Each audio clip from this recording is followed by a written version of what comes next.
And there we are. Hi, Kim. Hello. Well, we've had a couple of technical difficulties, but I think they're over now. We'll see. We'll see if you're tumbling down or I go Yes. tumbling. Well, today we finished listening to your recording of the end of Everything 7, which was absolutely fantastic. Phew. You've done an incredible job. And I was literally in tears at the end. Well, You you wrote it, my friend. So Yeah, but I mean, I say this every time, but each time you give it a different dimension. Each book, you bring something fresh to it. And this one, it was, I mean, I'm not saying that all of your work isn't fantastic, but this one, it gave me chills. yeah, Um, I also felt like the book was different. There's something about this. I mean, I don't want to give anything away, but there was something about the dynamic of this book in particular, and it was longer, and there was just I don't know. There was something different about it. it, yeah, I mean, when it did have a slightly different feel when I wrote it. Yeah. But I mean, when we Tina and I listened to it at the same time, and we were just absolutely blown away. So I have to thank you. I You particularly liked those first few chapters. Those first few chapters I thought was that so atmospheric. I loved the way you did that. That was amazing. And I mean the audio clip that we've got on YouTube, that's actually from the first chapter. And Right. Okay. that was just so exciting. I loved the way you did that. It was brilliant. So thank you so much. I Well, can't wait for that to go let to retail. do it. No, thank you. Um, yeah, so that was amazing. And the thing is, you know, a lot of people they think it's just a case of picking up a book and reading it, and that's a narrator's job, but it really isn't. I mean, that's that thing that I wrote, the greeting from Robin and Wren, Yeah. to say people were thinking about them and all that kind of thing. That was what, 2 minutes 39 seconds, Yeah. and it took you over 40 minutes to do, didn't it? Oh yeah, easily. Yeah. I first of all I tried to do it by just reading it straight through, and that wasn't going to work. So I realized I had to break it down, and I had Yeah. to take each character, and I just was talking to myself for like an hour and a half in here. Very much entertain myself, and in the end I had to get some real. I was eating a bag of almonds, I think. I remember you saying. Yeah, because first of all, I was faking that kind of like sound of like having something in my mouth. I thought, I just need to eat something, to do this for real. And the burp was really one of mine too.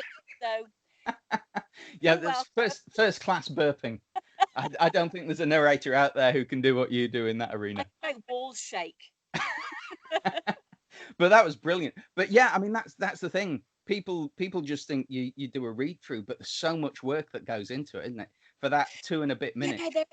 and when you get a character like I noticed this with myself just a couple of days ago. I was doing a man, an old, very, very old man, and he was telling a story from his armchair.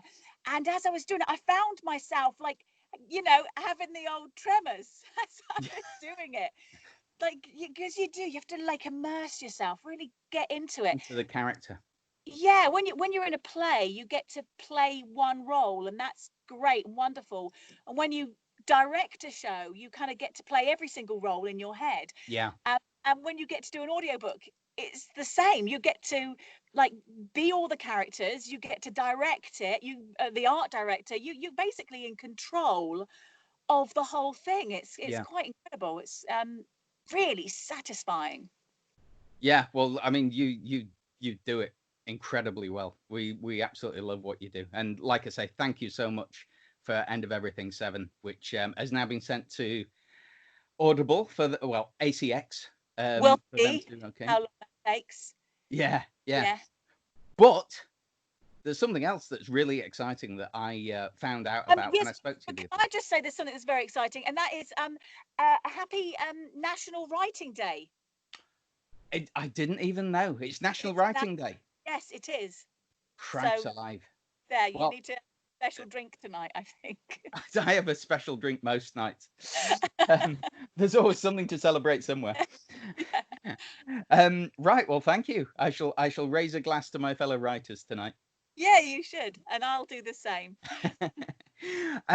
Right. Winter of Enchantment. Now, I spoke to you about this a little while back, and the whole story from the very first time you saw this book to now, I know. it is literally enchanting. It's absolutely magical. It feels like it feels otherworldly, like it feels a little bit like a dream. Yeah. Like when something happens and you're like, gosh, that really did happen. Yeah. And when I was like, asked to do the book, I had like this smile on my face that you couldn't wipe off for like 2 days. Like the corners of my mouth were just turned up the whole time. I'm not surprised. So, Yeah. right, if we go all the way back to Yeah. when little Kimmy was skipping into the supermarket. The Haven hypermarket. It was the first like major supermarket, like American style supermarket that we got in Portsmouth. So this was the Haven hypermarket, and I was there with my mum. And right at the end of the it's funny, how I remember it so clearly. Right at the end of the conveyor belt was a basket, one of those metal baskets, and it was just full of paperbacks. And I was just kind of like milling through, and I just picked this one out. They were all different. I picked this one out. It just had a little sticker on it for 25p. And I just said to my mum, can I have this? And she went, yeah, and just threw it in there and got home. And I immediately went to my little place, which was like under the stairs next to the radiator. And I read the book. I read it in one sitting. And I guess I must have been, it's hard to know exactly when, but I must have been about 9 or 10. Right. And it was the book that made me go, that made me kind of discover the joy of reading. That was the one. For a lot of kids, it's the Harry Potter books now, isn't it? And for me, it was that. It just checked all of the boxes for me. I was obsessed with it, and so I read it many, many times. So this little paperback, I just kept it. I shared a bedroom, a tiny bedroom, with my 2 other sisters. So you didn't have a lot of space for personal possessions, but I kept my little book. But it's, sorry to interrupt, it's not just you who this had an amazing effect on. I mean, some big authors have actually. As I was to later find out, so like that's like way back in like the early 70s, early 80s that I found it. And flash forward, like I kept that book with me everywhere that I lived. It was just like this possession that just seemed to travel with me everywhere. I would never let it go. And then in 2005, I was getting ready to move to America. And so I was getting rid of loads and loads of books and loads of things. I was living I had a little house in Kent at the time, and I was going through my bookshelves, and I was putting a load of stuff on eBay. Yeah. And not that I would ever sell it, but I don't even know why I did it. I just kind of put it in, I suppose, to just see if anybody else was reading the book. This was the days of dial-up, and you just like, just getting online took hours. But it came up that my dog-eared, crusty old copy was going for 700 quid. And I was like, what's going on? What is all this about? So I then did a little digging and discovered that Neil Gaiman had recently blogged about the book and said that he'd read it when he was my age, and it just did the same thing, awoke a fire in him too. And he said some lovely things about it, and the book had always stayed in his heart. And so because he'd blogged about it, suddenly everybody was trying to get a copy of it, but there weren't any copies out there. So that's why my dog-eared one was worth so much, was because people wanted to read it, not necessarily collect it. It was at that point that I realized that she'd written a follow-up book, which I had no idea she had, and I hadn't read until recently. So I kept my book. I never thought anything more about it. Years go by, and then last year I decided to. I was doing I've been an actress and a director by profession for forever. It's all I've done. But Yeah. last year, I decided to take my voiceover jobs up a notch. I've been doing a lot of voiceovers. I live in Nashville. A lot of voiceovers in studios around here, and I decided to start doing them from home. And so I started to dabble in audiobooks, and I did one, and I bloody loved it. It just was so satisfying to do. So I gave myself a mission. I said, okay, I'm not going to take any acting or directing work for a year. So I was actually turning work down, and I wanted to do 50 books. 50 books in 1 year. I mean, most people don't even read 50 books in 1 year. That is quite a feat to even read them. But I wanted to narrate and produce 50 books in 1 year. And I wanted to narrate and produce The Winter of Enchantment. And so I tried to find who had the rights, how I could possibly do this. I mean, I really didn't know where to start. So, having sent out some emails in April of last year, and just hit brick walls, I wasn't getting any responses, and I wasn't finding anything online. I don't know if I was just not a very good researcher. I don't know, but nothing really was coming of it. So I just carried on, and just started doing the books, and they were coming and going like wildfire. You know, I was Yeah. counting down to 50, and each time I do a book, I open up a new folder on my computer, and I number it. Like, so here we've got 48, end of everything 7, 52, 12 Mile Bank. So every book is numbered before in the folders. So anyway, I'm getting close to 50 in my books. So I wasn't like actively thinking about this, but I woke up just thinking about The Winter of Enchantment again, and did another kind of like little search, and it turned out that the book had been republished a long time ago by publishers in Kentucky, which is the neighboring state to Right. Tennessee. And it was the early days of COVID, and so everybody was at home. So I thought, well, I'm just going to phone them. So I found their phone number. I phoned them, and this old man answered, and he says, "Oh yes, yes, we did have the rights to that book. We don't anymore. That was a long time ago, and I may be able to get a letter to the person that holds the rights if you send it to me." So that's exactly what I did. I sent him a letter. Wow. He sent them. I then got an email back from the husband of Victoria Walker. See, the excitement, we all go tumbling down. Victoria Walker is the writer, and her husband, Nicholas, wrote me an email and said that they hold the rights. What are my thoughts? So they're now in their 70s, and not really thinking about audiobooks, and I don't think Victoria's writing anymore. Yeah. So I then had to explain how we could do this, and we made it happen. We got it done. We signed the contracts. We were like, okay, this is happening, and I was going to get to do both of the books, both The Winter of Enchantment and the follow-up book, The House Called Hadlows. So I am ready to start. I open up my computer, I open up my folder to start inputting my files, and it's book number 50. Oh, wow. And I started doing audiobooks in April of last year, and I started doing that book in early May. So I was like about 3 weeks off of my 1 year thing, but I give myself those 3 weeks because I did get sick at one point. That's still pretty impressive. But what a Yeah. fantastic story. I love that. Yeah. What a It's just perfect way to hit just 50. testament to like kind of setting an achievable goal and just absolutely going for it. Yeah. And there was no wishful thinking involved. There was no affirmations or positive thinking. There was just simply me being determined that Yeah. I wanted to get this done. Yeah. Well, I Yeah. remember way back when I put End of Everything on there, and because